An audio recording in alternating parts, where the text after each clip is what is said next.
हमारे प्राचीन ज्ञान चैनल के किसी सब्सक्राइबर ने कहा, गुरुजी लाल किताब के बारे में बताइए। क्या लाल किताब के टोटके प्रभावी होते हैं? क्यों करते हैं आज भी लोग लाल किताब के प्रभावी चमत्कारी टोटके को? दोस्तों, प्राचीन ज्ञान चैनल में आपका स्वागत है। दोस्तों, लाल किताब ज्योतिष की एक अनूठी और रहस्यमयी शाखा है। इसे अपने सरल, चमत्कारी और तुरंत फल देने वाले उपायों के लिए जाना जाता है। लेकिन यह किताब कहां से आई, इसकी रचना किसने की, यह आज भी एक गहरा रहस्य है। इस ग्रंथ के इतिहास को लेकर कई कथाएं और मान्यताएं प्रचलित हैं। इसके रचनाकार कौन है? दोस्तों, लाल किताब के वास्तविक रचनाकार के बारे में कोई ठोस और प्रामाणिक जानकारी उपलब्ध नहीं है। यह माना जाता है कि यह ज्ञान किसी एक मनुष्य की रचना नहीं है, बल्कि यह एक दिव्य ज्ञान है जो समय समय पर विभिन्न रूपों में प्रकट हुआ। इसे ईश्वरीय या आसमानी इल्म भी कहा जाता है। जो लाल किताब आज हम सबके बीच उपलब्ध है, उसका श्रेय पंडित रूपचंद जोशी जी को जाता है, जो पंजाब के फरवाला गांव के निवासी थे। ऐसा कहा जाता है कि उन्हें यह ज्ञान विरासत में मिला था। उन्होंने इस बिखरे हुए ज्ञान को संकलित किया, उस पर गहन शोध किया और उसे आम लोगों के समझने योग्य भाषा में प्रस्तुत किया। पंडित रूपचंद जोशी जी ने सन 1938 से लेकर 1952 के बीच लाल किताब के 5 खंडों का प्रकाशन किया। उनकी भाषा पुरानी उर्दू और पंजाबी मिश्रित हिंदी है, जिस कारण इसे समझना थोड़ा कठिन होता है। लेकिन यह स्पष्ट है कि पंडित जोशी जी इसके संकलनकर्ता और व्याख्याकार थे, न कि मूल रचयिता। वे स्वयं को इसका लेखक नहीं, बल्कि केवल एक माध्यम मानते थे। प्राचीन कथा, रावण और सूर्यदेव का संवाद। लाल किताब की उत्पत्ति से जुड़ी सबसे प्रचलित और प्राचीन कथा लंका के राजा रावण से जुड़ी है। रावण केवल एक महान योद्धा ही नहीं, बल्कि एक प्रकांड पंडित, तांत्रिक और ज्योतिष का महाज्ञाता भी था। कथा के अनुसार रावण ने अपनी कठोर तपस्या से सूर्यदेव को प्रसन्न किया। सूर्यदेव ने प्रसन्न होकर उसे ज्योतिष का वह गुप्त ज्ञान प्रदान किया, जिससे ग्रहों के दुष्प्रभावों को समाप्त किया जा सकता था। रावण ने इस संपूर्ण ज्ञान को एक ग्रंथ के रूप में लिखा। यही ग्रंथ ज्योतिष का मूल और सबसे प्राचीन ग्रंथ माना जाता है। जब भगवान श्री राम ने रावण का वध किया और लंका पर विजय प्राप्त की, तब युद्ध की उथल पुथल में यह अमूल्य ग्रंथ कहीं खो गया। एक मान्यता यह है कि यह ग्रंथ किसी प्रकार बहकर अरब देश के एक हिस्से, जिसे उस समय रुक्म देश कहा जाता था, वहां पहुंच गया। अरुण संहिता और लाल किताब का संबंध। एक और मान्यता के अनुसार लाल किताब का मूल स्रोत महर्षि भृगु के शिष्य अरुण द्वारा रचित अरुण संहिता है। इसे लाल किताब का सैद्धांतिक भाग भी माना जाता है। कहा जाता है कि रावण को मिला ज्ञान और अरुण संहिता का ज्ञान दोनों एक ही स्रोत से निकले थे। कथा यह भी है कि रावण द्वारा रचित वह मूल ग्रंथ लंका दहन के समय जलकर नष्ट नहीं हुआ, बल्कि किसी तरह बचकर अरब देश पहुंच गया। वहां के विद्वानों ने इसे फारसी और अरबी भाषा में अनुवादित किया और इस ज्ञान को जीवित रखा। ज्ञान का पुनर्जन्म। अरब से पंजाब तक सदियां बीत गईं। यह ज्ञान अरब और फारस की भूमि में गुप्त रूप से बना रहा। कहा जाता है कि यह ज्ञान चमत्कारी विद्या के रूप में वहां प्रचलित था। 20वीं सदी की शुरुआत में पंडित रूपचंद जोशी जी, जो उस समय ब्रिटिश सेना में कार्यरत थे और जिनकी पहुंच कई पुरानी छावनियों और पुस्तकालयों तक थी, उन्हें यह प्राचीन पांडुलिपियां मिलीं। कुछ लोग कहते हैं कि उन्हें यह ज्ञान किसी सिद्ध फकीर या पीर से प्राप्त हुआ। पंडित जोशी जी ने इन उर्दू और फारसी में लिखे फरमानों और सूत्रों को समझा, उनका गूढ़ार्थ निकाला और उन पर वर्षों तक शोध किया। उन्होंने पाया कि यह ज्ञान भारतीय ज्योतिष के सिद्धांतों से मेल खाता है, लेकिन इसके उपाय बहुत भिन्न और सरल थे। उन्होंने इस ज्ञान को आम लोगों की भलाई के लिए हिंदी में प्रकाशित करने का निर्णय लिया। चूंकि मूल ग्रंथ का रंग लाल था, या शायद इसके उपाय इतने अचूक थे कि वे क्रांति ला सकते थे, इसलिए इसे लाल किताब नाम दिया गया। लाल रंग को मंगल का प्रतीक भी माना जाता है, जो स्फूर्ति और बल का कारक है। दोस्तों, आइए जानते हैं लाल किताब के 101 चमत्कारी रामबाण टोटके, जो किसी साधारण व्यक्ति को भी फर्श के अर्श तक ले जाएगा। जीवन के हर पहलू पर यह जानकारी एक दिन जरूर काम आएगा। दोस्तों, लाल किताब के उपाय परंपरागत ज्योतिष के यज्ञ, हवन या मंत्र जाप से भिन्न हैं। ये उपाय बहुत सरल, सस्ते और दिनचर्या से जुड़े हैं। इनका मुख्य सिद्धांत ग्रहों के बुरे प्रभाव को वस्तुओं के माध्यम से दूर करना या अच्छे प्रभाव को बढ़ाना है। यहां हम अलग अलग कार्यों के हिसाब से प्रमाणित टोटकों का संकलन प्रस्तुत कर रहे हैं। धन, समृद्धि और आर्थिक उन्नति हेतु उपाय। 1. चांदी की डिब्बी में जल। घर के धन स्थान या तिजोरी में चांदी की एक छोटी सी डिब्बी में शुद्ध जल या गंगा जल भरकर रखें। जब जल सूख जाए तो उसे पुनः भर दें। यह उपाय चंद्र को शुभ बनाकर धन की स्थिरता लाता है। 2. चांदी का ठोस हाथी। जिन लोगों का धन व्यर्थ के कामों में खर्च होता है, उन्हें घर में चांदी का एक छोटा ठोस हाथी लाकर रखना चाहिए। यह राहु के दुष्प्रभाव को कम करता है और संचय को बढ़ाता है। 3. पहली रोटी गाय को। प्रतिदिन घर में बनने वाली पहली रोटी गाय को खिलाएं। यदि काली गाय मिले तो सर्वोत्तम है। यह शुक्र ग्रह को मजबूत करता है, जो भौतिक सुख और समृद्धि का कारक है। 4. केसर का तिलक। गुरु बृहस्पति की कृपा पाने के लिए प्रतिदिन स्नान के बाद केसर का तिलक अपने माथे, नाभि और जिह्वा पर लगाएं। इससे भाग्य बलवान होता है और आर्थिक उन्नति के मार्ग खुलते हैं। 5. अंधों को भोजन। यदि सूर्य ग्रह कुंडली में अशुभ फल दे रहा हो या धन कमाने में बाधा आ रही हो, तो रविवार के दिन अंधों को या किसी अपाहिज व्यक्ति को भोजन कराएं। 6. गुड़ और रोटी। यदि मंगल ग्रह के कारण कर्ज बढ़ रहा हो या धन रुक गया हो, तो मंगलवार के दिन मीठी तंदूरी रोटी या गुड़ और रोटी कुत्तों को खिलाएं। 7. मुख्य द्वार पर गुड़। घर के मुख्य द्वार के बाहर थोड़ा सा गुड़ लगा दें। यह आने वाली नकारात्मक ऊर्जा को रोकता है और घर में सुख समृद्धि को आकर्षित करता है। 8. कन्याओं को मीठा। शुक्रवार के दिन 9 वर्ष से कम आयु की कन्याओं को सफेद मिठाई, मिश्री या खीर खिलाएं। यह देवी लक्ष्मी की प्रसन्नता का अचूक उपाय माना गया है। 9. पीपल पर जल। शनिवार के दिन सूर्योदय से पहले पीपल के पेड़ की जड़ में मीठा जल चढ़ाएं और सरसों के तेल का दीपक जलाएं। इससे शनिदेव प्रसन्न होते हैं और आर्थिक तंगी दूर होती है। 10. तिजोरी में हल्दी की गांठ। अपनी तिजोरी या धन रखने के स्थान पर पीले कपड़े में हल्दी की कुछ साबुत गांठें और कुछ चांदी के सिक्के बांधकर रखें। यह गुरु और चंद्र का संयुक्त उपाय है। 11. जौ का उपाय। यदि धन आता है पर टिकता नहीं है, तो अपने सिरहाने रात को एक लोटे में जौ भरकर रखें। सुबह उठकर यह जौ जानवरों या पक्षियों को खिला दें। 12. तांबे का पैसा बहाना। यदि सूर्य और मंगल मिलकर बुरा फल दे रहे हों, जिससे धन हानि हो रही हो, तो रविवार के दिन तांबे के पैसे को बहते जल में प्रवाहित करें। 13. मछलियों को आटा। राहु या केतु के कारण यदि अचानक धन हानि होती हो, तो प्रतिदिन या बुधवार को मछलियों को आटे की गोलियां खिलाएं। 14. काले कुत्ते की सेवा। शनि, राहु और केतु तीनों ग्रहों के अशुभ प्रभाव को एक साथ कम करने के लिए काले कुत्ते की सेवा करें। उसे प्रतिदिन दूध, रोटी या बिस्कुट दें। यह आकस्मिक खर्चों से बचाता है। 15. चांदी का चौकोर टुकड़ा। यदि व्यापार में घाटा हो रहा हो, तो चांदी का एक चौकोर टुकड़ा हमेशा अपनी जेब या गले में रखें। 16. मीठा जल चढ़ाना। सूर्य को बलवान करने और मान सम्मान के साथ धन पाने के लिए प्रतिदिन सुबह तांबे के लोटे में जल, थोड़ा गुड़ और रोली मिलाकर सूर्यदेव को अर्पित करें। 17. शहद का प्रयोग। घर में सुख शांति और धन के वास के लिए एक छोटी मिट्टी की मटकी में शहद भरकर उसे घर के किसी कोने में ढककर रख दें। 18. कपूर जलाना।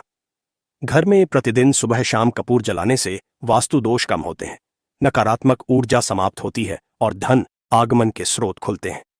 19. चांदी की कटोरी में कपूर।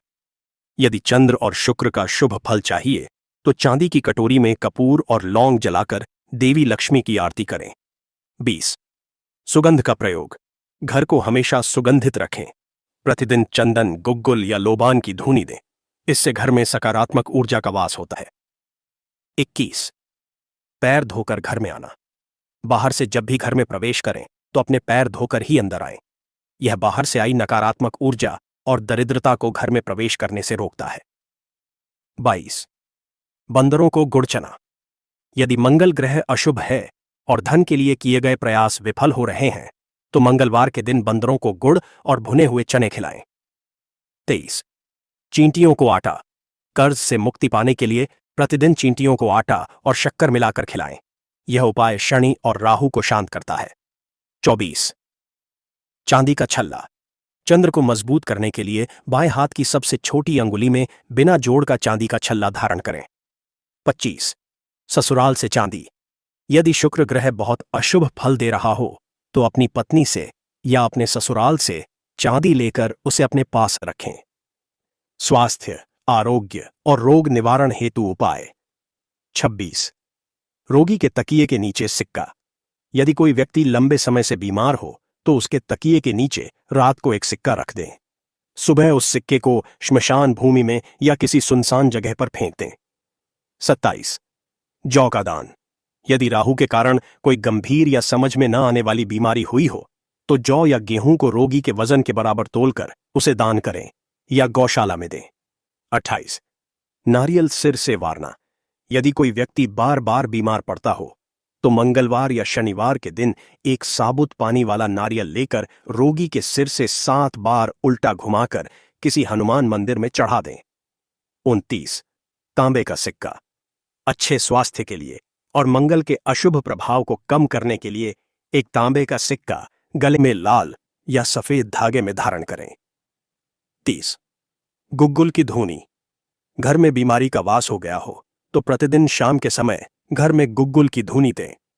इससे बीमारी फैलाने वाले कीटाणु और नकारात्मक ऊर्जा नष्ट होती है।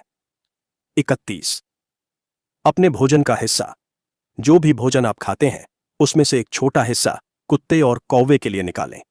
यह शनि और राहु के दोषों को शांत कर स्वास्थ्य प्रदान करता है।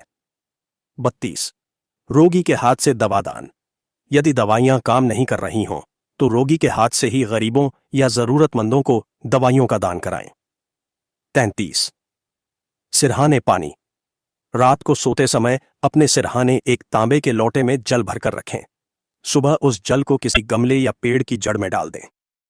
यह मानसिक तनाव और बुरे सपनों से बचाता है। 34 गेहूं का दान। सूर्य ग्रह के कारण यदि हृदय या आंखों की समस्या हो तो रविवार के दिन गेहूं और गुड़ का दान करें। 35 बादाम जल प्रवाह। यदि बुध ग्रह के कारण त्वचा या स्नायु तंत्र की समस्या हो तो बुधवार के दिन साबुत हरे मूंग का दान करें या कुछ बादाम जल में प्रवाहित करें। 36 दूध का दान। यदि चंद्र ग्रह के कारण मानसिक रोग या अवसाद हो तो सोमवार के दिन दूध, चावल या सफेद वस्तुओं का दान करें। 37 मसूर की दाल। मंगल के कारण यदि रक्त संबंधी कोई विकार हो तो मंगलवार के दिन मसूर की दाल दान करें या बहते जल में प्रवाहित करें। 38 पीली वस्तुएं। गुरु ग्रह के कारण यदि यकृत या पेट की समस्या हो तो वीरवार के दिन पीली वस्तुएं जैसे चने की दाल, हल्दी या केले का दान मंदिर में करें। 39 सरसों का तेल।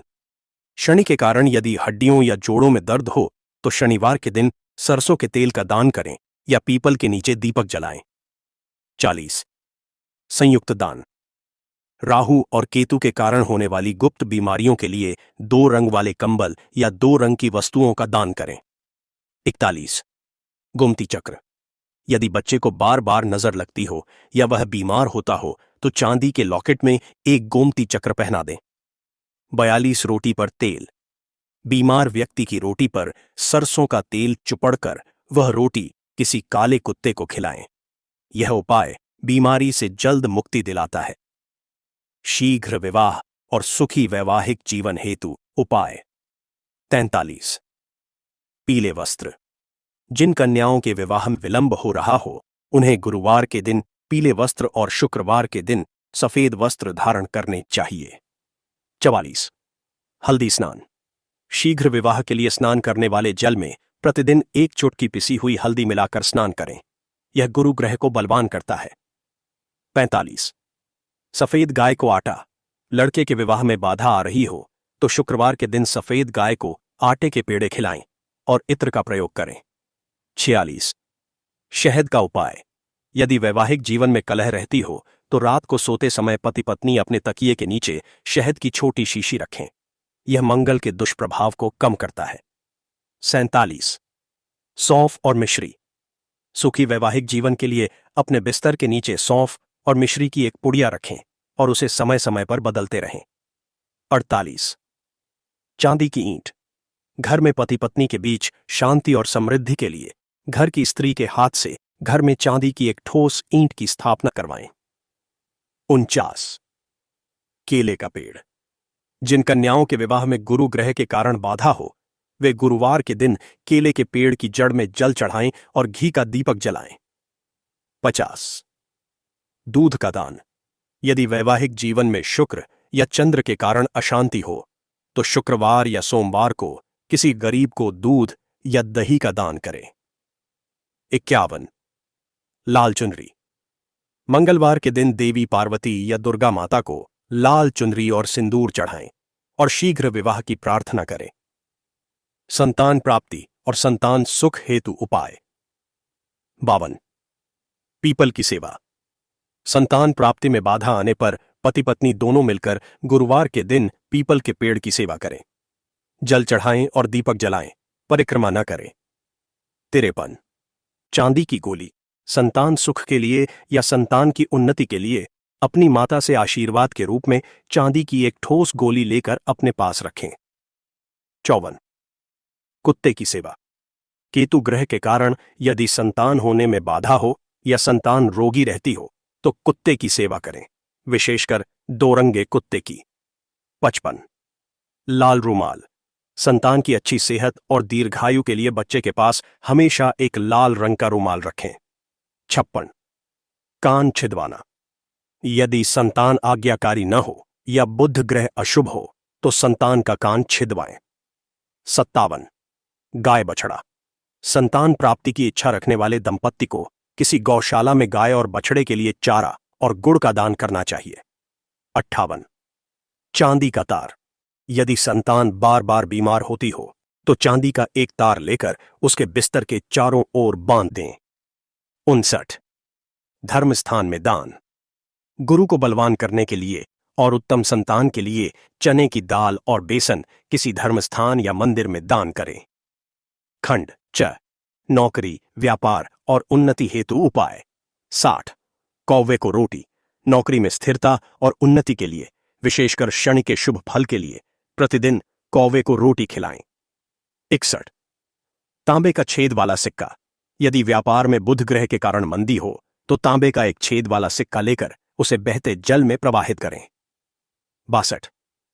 किन्नरों को दान। व्यापार वृद्धि या नौकरी में तरक्की के लिए बुधवार के दिन किन्नरों को हरे वस्त्र या हरी चूड़ियों का दान करें और उनसे आशीर्वाद में एक सिक्का प्राप्त करें। 63। गुड़ खाकर जाना। किसी महत्वपूर्ण कार्य या नौकरी के साक्षात्कार के लिए घर से निकलते समय थोड़ा सा गुड़ खाकर और पानी पीकर निकलें। यह सूर्य को बलवान करता है। 64। लोहे का छल्ला। यदि शनि के कारण काम में रुकावट आती हो, तो मध्यमा अंगुली में लोहे या स्टील का छल्ला धारण करें। 65। पीतल का बर्तन। व्यापार स्थल पर या घर में पीतल के बर्तन में गंगा जल भरकर रखें। यह गुरु और चंद्र का शुभ प्रभाव बढ़ाता है। 66। 43 दिन उपाय। यदि कोई काम लंबे समय से अटका हो, तो उस काम की सिद्धि के लिए लगातार 43 दिनों तक कोई एक उपाय करें, जैसे हनुमान जी को सिंदूर चढ़ाना या जल प्रवाह करना। 70 सिक्का जल प्रवाह। यदि धन का प्रवाह रुक गया हो, तो 40 दिनों तक प्रतिदिन एक सिक्का बहते गंदे नाले में डालें। 68 मुख्य द्वार। अपने घर या दुकान के मुख्य द्वार को हमेशा स्वच्छ रखें और वहां शाम के समय एक दीपक अवश्य जलाएं। 69 गल्ले में चांदी। अपने धन रखने के स्थान या गल्ले में हमेशा चांदी का एक चौकोर टुकड़ा रखें। शत्रु, मुकद्दमा और बाधा निवारण हेतु उपाय। 70 हनुमान जी को चोला। यदि शत्रु बहुत परेशान कर रहे हों, तो मंगलवार के दिन हनुमान जी को सिंदूर और चमेली के तेल का चोला चढ़ाएं। 71 कोयला जल प्रवाह। यदि राहु के कारण गुप्त शत्रु बन गए हों या कोई मुकदमा चल रहा हो, तो शनिवार के दिन कोयले के 8 टुकड़े बहते जल में प्रवाहित करें। 72 लोहे की गोली। यदि शत्रु या विरोधी आप पर हावी हो रहे हों, तो एक छोटी सी ठोस लोहे की गोली लेकर उसे अपनी जेब में रखें। 73 फिटकरी का उपाय। यदि घर में नकारात्मक ऊर्जा या नजर दोष का प्रभाव हो तो घर के कोनों में फिटकरी के टुकड़े रखें और उन्हें बदलते रहें। 74 नारियल घुमाना। यदि किसी पर ऊपरी बाधा या नजर का संदेह हो तो एक पानी वाला नारियल लेकर उसके सिर से 7 बार वार कर उसे किसी चौराहे पर फोड़ दें। 75 3 धातु का छल्ला। राहु, केतु और शनि के संयुक्त अशुभ प्रभाव जो मुकदमों और बाधाओं को जन्म देते हैं को शांत करने के लिए सोना, चांदी और तांबा, इन 3 धातुओं का मिला हुआ छल्ला धारण करें। 76 लाल मिर्च। यदि बच्चे को नजर लग गई हो तो कुछ सूखी लाल मिर्च, थोड़ा नमक और राई लेकर बच्चे के ऊपर से वार कर उसे आग में जला दें। नींबू काटना। यदि व्यापार को नजर लग गई हो तो शनिवार के दिन एक नींबू लेकर उसे दुकान के चारों कोनों से स्पर्श कराकर 4 टुकड़ों में काटकर चौराहे पर चारों दिशाओं में फेंक दें। नवग्रह शांति के विशेष उपाय। 78 सूर्य, पिता, मान सम्मान। राज्य या सरकार से जुड़े काम में बाधा आने पर बहते जल में गुड़ और तांबा प्रवाहित करें। मान सम्मान के लिए प्रतिदिन सूर्य को जल दें। पिता का सम्मान करें और उनसे चांदी लेकर अपने पास रखें। 77 चंद्र, माता, मन। मानसिक शांति के लिए माता के पैर छूकर आशीर्वाद लें। चांदी के बर्तन में जल या दूध पिएं। कभी भी दूध, चावल या चांदी का दान न लें बल्कि दान दें। 80 मंगल, भाई, साहस। मंगल अशुभ होने पर शहद, सिंदूर या मसूर की दाल बहते जल में प्रवाहित करें। भाइयों की सहायता करें। मीठी वस्तुओं का दान करें या चींटियों को मीठा आटा डालें। 81 मंगल, नेक शुभ। यदि मंगल शुभ हो तो उसे और बलवान करने के लिए गले में लाल धागे में सोने का लॉकेट पहने। घर में हिरण की खाल या उसकी तस्वीर रखें। आज के समय में यह वर्जित है, इसलिए केवल तस्वीर का प्रयोग करें। 82 बुध, बहन, बुद्धि, व्यापार। बुध अशुभ हो तो नाक छिदवाएं और उसमें चांदी का तार डालें। बहन, बुआ और बेटी का सम्मान करें और उन्हें उपहार दें। साबुत हरे मूंग का दान करें। 83 बुध, अति शुभ।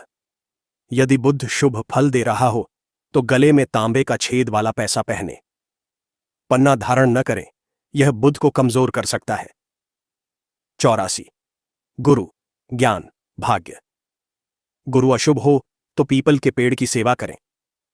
माथे पर केसर का तिलक लगाएं। चने की दाल, केसर या हल्दी धर्मस्थान में दान दें। 85 गुरु, शुभ। यदि गुरु शुभ हो तो कभी भी धर्मस्थान से मिली कोई वस्तु या प्रसाद घर न लाएं। स्वयं को साफ सुथरा रखें और पवित्र विचार रखें। 86 शुक्र, पत्नी, धन, सुख। शुक्र अशुभ हो तो गाय की सेवा करें, विशेषकर सफेद गाय की। दही, घी, कपूर का दान करें। अपने वस्त्र हमेशा साफ सुथरे और इत्र लगाकर पहने। 87 शुक्र, शुभ है। शुक्र को और अच्छा करने के लिए घर में सफेद पत्थर लगाएं। पत्नी का सदैव सम्मान करें और उसे उपहार दें। 88 शनि, कर्म, आयु। शनि अशुभ हो तो सरसों का तेल दान करें या लोहे के बर्तन में तेल भरकर उसमें अपना चेहरा देखकर उसे दान दें। शराब और मांस का सेवन कदापि न करें। मजदूरों और गरीबों की सहायता करें। 89 शनि, शुभ। यदि शनि शुभ हो तो कभी भी घर न बदलें। काले वस्त्र या लोहे का दान न करें। 90 राहु, आकस्मिक घटना, ससुराल। राहु अशुभ हो तो जौ को दूध में धोकर जल प्रवाह करें। मूली का दान करें या उसे सिरहाने रखकर सुबह मंदिर में चढ़ाएं। संयुक्त परिवार में रहें और रसोई में बैठकर भोजन करें। 89 राहु, शुभ है। यदि राहु शुभ हो तो नीले वस्त्र पहने। कभी भी बिजली का या लोहे का काम मुफ्त में न करें। 92 केतु, संतान, यात्रा। केतु अशुभ हो तो कुत्ते की सेवा करें। कानों में सोना धारण करें। काला और सफेद 2 रंगा कंबल गरीबों को दान करें। 93 केतु, शुभ। यदि केतु शुभ हो तो घर में कुत्ता अवश्य पालें। सफेद और काले तिल जल में प्रवाहित करें। 94 पैर छूना। घर के बड़े बुजुर्गों के प्रतिदिन पैर छूकर आशीर्वाद लेना सभी ग्रहों को शांत करने का सबसे बड़ा उपाय है। 95 घर का सोना। यदि घर का सोना खो जाए या उसे बेचना पड़े तो यह गुरु ग्रह के खराब होने का लक्षण है। ऐसा होने पर तुरंत गुरु के उपाय करें। 96 घर की छत। घर की छत को हमेशा साफ रखें, वहां कबाड़ या गंदगी जमा न होने दें, यह राहु को खराब करता है। 97 अंधा टेवा। यदि कुंडली न हो तो भी लक्षणों के आधार पर उपाय किए जा सकते हैं।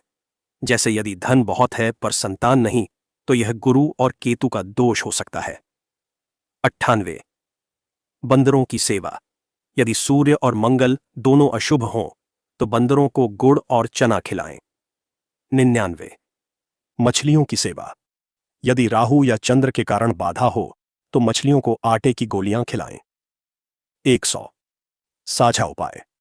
किसी भी प्रकार की उन्नति के लिए धर्म स्थान में नियमित रूप से अपनी कमाई का कुछ हिस्सा दान करें। 101 क्षमा और दान। यदि कोई उपाय समझ न आए तो अपनी भूलों के लिए क्षमा मांगे और प्रतिदिन किसी भूखे को भोजन कराएं। यह सबसे बड़ा उपाय है जो हर दोष को शांत करता है। लाल किताब के टोटके से कैसे बदला भाग्य, एक सच्ची आपबीती घटना, आइए जानते हैं। दोस्तों, एक हमारे सब्सक्राइबर ने अपनी आपबीती शेयर किया है जिसने लाल किताब के टोटके को किया था। आइए जानते हैं यह घटना उनकी जुबानी में। दोस्तों, मेरा नाम हरिदास है। आज जो लोग मुझे एक सफल व्यापारी और एक सुखी पारिवारिक व्यक्ति के रूप में देखते हैं वे मेरी बीती हुई जिंदगी के उस अंधकार की कल्पना भी नहीं कर सकते। एक समय था जब मैं कर्ज के बोझ तले दबा था। मेरा व्यापार ठप हो चुका था। घर में कलह का ऐसा वातावरण था कि मुझे अपने ही घर जाने से भय लगता था और मेरा स्वास्थ्य दिन ब दिन गिरता जा रहा था। मैं हर तरफ से हार चुका था। वह अंधकार का दौर। मैंने अपने पिता का चलता हुआ कपड़े का कारोबार संभाला था। शुरुआत में सब अच्छा चला, लेकिन फिर मैंने कुछ नए काम में हाथ डाला और कुछ ऐसे लोगों से जुड़ गया जिनकी नीयत ठीक नहीं थी। मुझे शराब और संगत की ऐसी लत लगी कि मैंने अपने काम पर ध्यान देना ही बंद कर दिया। धीरे धीरे बाजार में मेरी साख खराब होने लगी। माल उधार में फंस गया और मुझ पर कर्ज चढ़ने लगा। कर्ज चुकाने के लिए मैंने अपना पुश्तैनी मकान तक गिरवी रख दिया। घर में पत्नी और बच्चों से मेरा व्यवहार बहुत रूखा हो गया। हर छोटी बात पर मैं चीखता चिल्लाता। मेरी माँ, जो हमेशा मेरी ढाल बनती थीं, मेरी इन हरकतों से बीमार रहने लगीं। मेरे बच्चे मुझसे दूर भागने लगे। व्यापार ठप, घर में अशांति, स्वास्थ्य भी खराब। मुझे रात में नींद नहीं आती थी। ऐसा लगता था मानो किसी ने मेरे भाग्य को बांध दिया हो। मैं एक जिंदा लाश बनकर रह गया था। मैंने कई पंडितों को अपनी कुंडली दिखाई, महंगे यज्ञ और अनुष्ठान भी कराए, पर कहीं कोई लाभ नहीं हुआ। मैं पूरी तरह टूट चुका था। एक अनपेक्षित मुलाकात। एक दिन मैं इन्हीं चिंताओं में डूबा हुआ एक पुराने पार्क में बैठा था। मेरे पास खाने तक के पैसे नहीं थे। वहीं एक बुजुर्ग व्यक्ति, जो शायद मुझे कुछ दिनों से देख रहे थे, मेरे पास आकर बैठ गए। वे दिखने में साधारण, पर उनकी आंखों में एक अजीब सा तेज था। उन्होंने मुझसे मेरी परेशानी का कारण नहीं पूछा, बल्कि बस इतना कहा, बेटा, शनि बहुत भारी है और राहु ने मति को भ्रमित कर दिया है। लगता है कोई पितृ ऋण भी साथ चल रहा है। मैं चौंक गया। मैंने उन्हें अपनी कुंडली नहीं दिखाई थी। मैंने पूछा, बाबा जी, आप यह सब कैसे जानते हैं? वे मुस्कुराए और बोले, तुम्हारे चेहरे पर सब लिखा है। यह लाल किताब का ज्ञान है। यह लक्षणों से रोग पकड़ लेता है। तुम्हारी कुंडली तुम्हारे कर्मों से बिगड़ी है। क्या तुम इसे सुधारना चाहते हो? मैं निराशा में जी रहा था, पर उनकी बातों में एक आशा की किरण दिखी। मैं उनके पैरों में गिर पड़ा और कहा, बाबा जी, आप जो कहेंगे मैं करूंगा। लाल किताब के वे सरल उपाय। बाबा जी ने मुझे कुछ बहुत ही सरल पर कठिन नियम दिए। पहला नियम, उन्होंने कहा, सबसे पहले मांस और शराब का सेवन तत्काल बंद कर दो। जब तक तुम शनि और राहु को इन चीजों का भोग देते रहोगे, वे तुम्हें कभी नहीं छोड़ेंगे। दूसरा उपाय, उन्होंने कहा, तुम्हारे घर की छत पर बहुत कबाड़ पड़ा है। वह राहु का घर है। उसे तुरंत साफ कराओ और छत को बिल्कुल स्वच्छ रखो। तीसरा उपाय, प्रतिदिन कौवों को रोटी खिलाओ और एक काले कुत्ते की सेवा करो। उसे हर दिन दूध और रोटी दो। यह तुम्हारे शनि और केतु को शांत करेगा।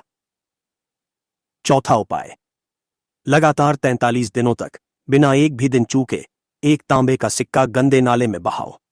यह तुम्हारे ऊपर चढ़े कर्ज और कलंक को धो डालेगा। पांचवां उपाय, अपनी मां के पैर हर रोज छुओ और अपनी पत्नी का सम्मान करो। घर की स्त्रियों का अपमान शुक्र को खराब करता है, और जिसका शुक्र खराब हो उसे दुनिया का कोई सुख नहीं मिलता। छठा उपाय, हर वीरवार को मंदिर में चने की दाल और हल्दी दान करो और अपने माथे पर केसर का तिलक लगाओ। तुम्हारा गुरु बलवान होगा तो भाग्य अपने आप साथ देगा।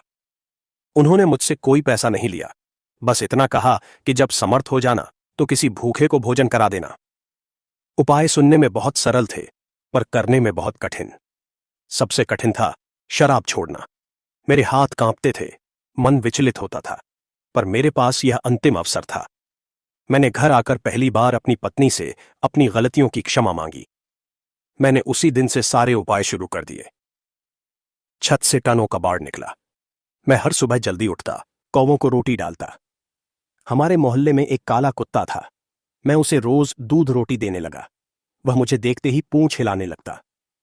नाले में सिक्का बहाने का नियम भी मैंने अटूट श्रद्धा से निभाया। शुरुआत के 20-25 दिन कुछ नहीं बदला। कई बार मन में शंका भी हुई कि क्या इन छोटे छोटे टोटकों से कुछ होगा, पर बाबा जी की छवि आंखों में आ जाती और मैं फिर लग जाता। लगभग 1 महीने बाद एक छोटा सा चमत्कार हुआ। जिस व्यापारी ने मेरा लाखों रुपया दबा रखा था, वह एक दिन खुद मेरे घर आया और बोला, हरिदास, मुझे रात भर नींद नहीं आई। मुझे लगा मैंने तुम्हारा बहुत अहित किया है। उसने मुझे मेरे आधे पैसे लौटा दिए और बाकी के लिए कुछ समय मांगा। मेरी आंखों में आंसू आ गए। मुझे पहली बार लगा कि उपाय काम कर रहे हैं। मुझे जो पैसा मिला उससे मैंने साहूकार का थोड़ा कर्ज चुकाया। मैंने उपाय जारी रखे। 43 दिन पूरे हुए। मेरी शराब की आदत पूरी तरह छूट चुकी थी। मेरा मन शांत रहने लगा। मैं सुबह जल्दी उठकर अपनी मां के पैर दबाता। घर में कलह लगभग समाप्त हो गई थी। नए जीवन का आरंभ। उपाय पूरे होने के कुछ दिन बाद मेरे एक पुराने मित्र का फोन आया। उसने एक नई कपड़ा मिल शुरू की थी और उसे अपने माल के वितरण के लिए एक भरोसेमंद साथी की जरूरत थी। उसने मुझे यह काम सौंप दिया। मैंने पूरी ईमानदारी और मेहनत से काम शुरू किया। जो साख मैंने खो दी थी वह धीरे धीरे वापस आने लगी। मैंने दिन रात एक कर दिया। काले कुत्ते और कौवों को रोटी देना मैंने अपनी दिनचर्या का हिस्सा बना लिया था। 6 महीने बीते। मैंने अपना सारा कर्ज चुका दिया। मेरा गिरवी रखा मकान वापस मेरे पास आ गया। मेरे बच्चे, जो मुझसे डरते थे, अब शाम को मेरे घर आने का इंतजार करते। मेरी मां के चेहरे पर पुरानी रौनक लौट आई। 1 साल बाद मैं वापस उसी पार्क में उन बाबा जी को खोजने गया। वे मुझे नहीं मिले। शायद वे मेरे जीवन में केवल मेरा मार्गदर्शन करने आए थे। आज उस बात को कई साल बीत गए हैं। मेरा कारोबार फिर से स्थापित हो चुका है, पर मैं वे उपाय आज भी नहीं भूला हूं। मैं आज भी अपनी मां के पैर छूता हूं, अपनी पत्नी का सम्मान करता हूं और जानवरों की सेवा करता हूं। लाल किताब ने मुझे सिखाया कि भाग्य कुंडली में नहीं, हमारे कर्मों में होता है। ग्रह हमें फल नहीं देते, वे केवल हमारे कर्मों का फल हम तक पहुंचाते हैं। उन सरल से दिखने वाले टोटकों ने मेरे ग्रहों को नहीं, मेरे कर्मों को सुधारा, मेरी सोच को सुधारा, और जैसे ही मैं सुधरा, मेरा भाग्य अपने आप बदल गया। यह कोई जादू नहीं था, यह जीवन जीने का एक वैज्ञानिक और आध्यात्मिक तरीका था जिसे हम भूल चुके थे। दोस्तों, लाल किताब के यह टोटके अपने घर परिवार रिश्तेदारों के साथ जरूर साझा करें। क्या पता वह कोई टोटका खोज रहे हो और उन्हें मिल ही नहीं पा रहा हो। यह वीडियो उनके लाइफ बदल देगा। दोस्तों, घबराइए मत। टोटका सरल क्रिया है जो कम समय में ज्यादा लाभ देता है। इसे गलत नजर से न देखें। आज भी बच्चे को नजर लगने पर नमक मिर्च का उतारा प्रायः सभी करते हैं। उसी प्रकार लाल किताब के इस उपाय में समाज हित का दृष्टांत छुपे हैं। धन्यवाद।